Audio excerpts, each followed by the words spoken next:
अस्सलाम वालेकुम। आज की इस वीडियो में आपको बताएंगे बेहतरीन चावल बनाने के टिप्स और आसान घरेलू नुस्खे और टोटकों के बारे में। नंबर 1, चावल उबालते वक्त 1 चम्मच सिरका या नींबू का रस डाल देने से चावल अलग अलग और चावलों में निखार पैदा हो जाता है।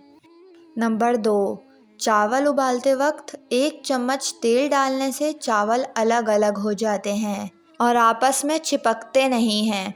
नंबर 3, अगर चावल उबालते वक्त चावल नरम पड़ जाएं तो गर्म पानी निकालने के बाद उसमें ठंडा पानी डालकर निथाड़ लें तो चावल सख्त हो जाएंगे। नंबर 4, चावल उबालते वक्त हमेशा लकड़ी का चम्मच से चावल चलाएं, चावल अकड़ेंगे नहीं। कभी भी स्टील का चम्मच इस्तेमाल नहीं करें। इन 4 टिप्स पर अमल करके आप अपने चावलों को जायकादार और निखरे निखरे बना सकते हैं।